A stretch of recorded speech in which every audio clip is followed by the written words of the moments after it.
Hai guys, balik lagi di konten kita, konten HT Husnil Tia episode 2. Nah, kita di episode 2 kali ini kita masih pengen ngebahas tentang hubungan keluarga. Dan yang lagi hype banget saat ini itu adalah hubungan keluarga tentang child free atau freedom, kebebasan. Jadi dia nggak mau punya anak dengan alasan berbagai macam lah ya. Dan dia mungkin nggak sanggup atau mungkin dia nggak mau ngurusin anak karena pusing kali kan, karena punya anak itu butuh proses dan butuh menyolahkan dengan terus butuh stepnya lebih banyak. Dan kembali kita bikin pro dan kontra. Kali ini si Ayang tetap di posisi kontra dan gue adalah pro tentang menolak child free kayak gitu. Mau Ayang duluan atau aku? Oke, baik, dari gue duluan. Dari gue itu kenapa gue menolak untuk child free, karena kalau kita menikah terus kita tidak punya keturunan, nanti siapa yang akan melanjutkan ekspansi kita? Kalau dalam artian nanti yang meneruskan pemikiran lu, cara hidup lu itu siapa kalau bukan nanti anak lu. Nah, dalam agama gua, agama Islam, kenapa gua bawa agama ya? Karena gua agama Muslim. Nah, dalam agama gua, Islam itu adalah peradaban. Kenapa kita harus menikah dan kita harus punya anak? Karena nanti anak kita itu yang akan meneruskan peradaban Muslim ini, dan Muslim itu terus berkembang, bukan kayak budaya Barat. Budaya Barat itu ya nikah boleh tapi punya anak jangan, karena menurut mereka menikah itu adalah suatu hal yang menyulitkan, apalagi kalau udah sampai step punya anak. Itu mereka mikir pendidikan segala macamnya itu bikin mereka akhirnya mungkin bahasa anak zaman sekarang kena mental, dan mereka pikir nggak usah punya anak lah, dan bahasanya child free. Dan orang Indonesia yang menurut gue kebanyakan ikut-ikutan, dan lu nggak ngerti apa yang mereka bahas, menurut gue literasi lu dikit gitu, makanya aku berpikir ya udah ikut-ikutan. Nah, kalau gue sebagai Muslim, gue menolak itu, karena dalam Muslim kalau lu punya anak nanti ada rezekinya lagi. Rezekinya dari mana ya nggak usah lu pikirin, nanti lu jalanin aja. Intinya adalah ketika lu jalanin nanti pasti ada jalannya. Lu kalau misalnya lu pusing, lu tanya aja untuk keluarga-keluarga yang sudah berkembang, mungkin keluarga-keluarga yang udah menjalani kehidupannya dengan bagus, pasti mereka merasakan kesusahan dulu ketika mereka punya anak. Makanya kenapa gua bilang gua menolak child free, bukan karena nanti kalau punya anak buat ngurusin gua tua, enggak, buat ngurusin gua misal tua terus menerus gua, enggak juga. Tapi gua pengen kalau gua punya anak ya nanti ada yang menerusi pemikiran gua, gaya hidup gua. Mungkin nanti dia bisa mengikuti pola pikir gua juga, dan bisa meneruskan apa yang Islam itu ajarkan, yaitu menjalankan saya melebarkan Islam terus menyebar terus seperti itu. Jadi makanya gua nggak pernah mendukung yang namanya child free, karena ya bertolak belakang dengan agama yang gua jalankan seperti itu guys. Dan mungkin kakak Tia yang lebih kontra terhadap pemikiran saya, silakan. Sebenarnya bukan kontra sih, lebih ke mengembalikan keputusan untuk memiliki anak atau tidak memiliki anak kepada masing-masing pasangan. Karena dalam konteks rumah tangga kita juga kita yang mau punya anak kan, kita bukan pada posisi yang child free. Tapi menurut aku balik lagi, rumah tangga orang itu kan masing-masing ya. Jadi ya itu terserah kalian mau punya anak atau enggak. Nah, kalau aku sih ngelihatnya sekarang kenapa sih banyak muncul opini-opini, kemudian public figure yang udah secara terang-terangan gitu ya menyampaikan alasan mereka memilih untuk child free itu banyak banget ya alasannya. Mungkin kalau misalnya public figure itu aku yakin bukan alasan ekonomi ya, tapi pasti ada juga orang-orang yang milih child free itu misalnya pertama karena alasan ekonomi.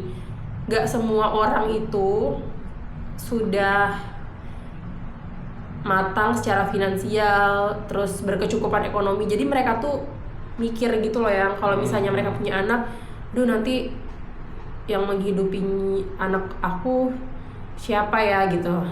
Maksudnya yang hidupin anaknya pasti mereka ya, cuman kayak biayanya berapa ya, belum lagi kayak biaya susu. Sebenarnya itu tuh kekhawatiran ya, kekhawatiran yang belum terjadi. Jadi mereka tuh mengkhawatirkan tentang ekonomi, kira-kira mereka tuh sanggup gak sih menghidupi anaknya, apalagi sekarang tuh kan saya pendidikan mahal gitu kan, kemudian kayak kebutuhan anak juga banyak. Jadi mereka tuh kayak ya udahlah, daripada punya anak mending kayak bahagia secara berdua gitu loh. Terus yang kedua, sepertinya orang-orang yang memutuskan untuk child free ini juga punya traumatis di masa lalu. Jadi misalnya nih ada seseorang yang sudah menikah, kemudian di masa lalu misalnya dia mendapatkan perlakuan yang kurang baik atau kurang menyenangkan dari ibu ataupun ayahnya, misalnya dari orang tuanya, dari orang terdekatnya dia tuh nggak pengen anaknya itu tuh nanti merasakan apa yang dia rasakan pada masa kecil. Jadi kayak daripada nanti anak gue trauma gitu ya, kemudian depresi atau apa, mending gue kayaknya nggak usah punya anak aja gitu. Karena ya dia tadi tuh mikirin masa lalunya gitu loh. Jadi ketakutan dia di masa lalu tuh takut terjadi sama anaknya. Tapi ada juga alasan orang yang child free, tapi ini mungkin bisa diterima ya, karena misalnya kondisi kesehatan. Jadi mereka tuh nggak punya anak ya bukan karena kemauan mereka gitu loh, tapi secara kesehatan emang mereka tuh nggak bisa. Tapi memang punya anak tuh, walaupun kita belum punya anak ya, jadi belum tahu gimana sih nanti kalau misalnya punya anak. Tapi kalau dilihat-lihat, misalnya ngelihat teman kita ya, walaupun kita nggak bisa secara 100% menyamaratakan kalau misalnya nanti yang terjadi sama teman kita tuh bakal terjadi sama kita, tapi memang keputusan untuk punya anak tuh menurut aku keputusan yang sangat besar ya, karena bakal banyak hal yang berubah ketika kita punya anak. Misalnya dari perempuan tuh misalnya kayak secara fisik tuh bakal berubah ya, walaupun sekarang banyak juga sih orang-orang yang kayak abis lahiran tapi gak kelihatan lahiran. Terus yang kedua, secara emosional tuh pasti bakal berpengaruh gitu loh. Misalnya kayak dulu tuh sebelum punya anak dia tuh bisa kayak misalnya me time sama diri dia sendiri, tapi kan ketika udah punya anak harus berbagi banyak sih, seperti kayaknya alasannya. Ya sih, sebenarnya ada satu poin yang gue setuju tentang child free ketika sudah dilarang oleh dokter, mungkin kayak dia sakit atau dia tidak bisa punya anak, kalau dipaksakan itu membahayakan keselamatan isi ibunya. Gue setuju di bagian itunya aja, karena memang kalau udah dibilang kayak gitu kita nggak bisa memaksakan, dan kalau memaksakan kita akan, daripada kita kehilangan istri kita ya udah kita lebih baik ya udah nggak apa-apa nggak punya anak kayak gitu. Dan dalam Islam juga sebenarnya, dalam Islam tuh nggak ada paksaan untuk punya anak. Kalau menikah itu memang ada, kalau misalnya kalian nggak menikah itu kan anjuran Rasul langsung. Nah tapi kalau misalnya punya anak itu rezeki. Nah kalau rezeki itu makanya gue bilang gue nggak menolak. Karena itu yang namanya konsepnya rezeki. Ya kita juga sedikasihnya aja, kapan dikasihnya. Tapi dalam artian gue nggak menolak sama sekali.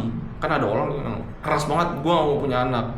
Nah kalau kita nggak kayak gitu. Gimana? Apa ada tambahan lagi Ibu? Yang jelas sebelum kalian memutuskan punya anak ataupun tidak mempunyai anak, itu tuh udah kesepakatan bersama gitu loh. Karena sedih banget kalau ngelihat misalnya nih suaminya tuh sebenarnya pengen punya anak tapi istrinya tuh nggak pengen. Maksudnya kan itu kayak membuat menderita salah satu pihak ya.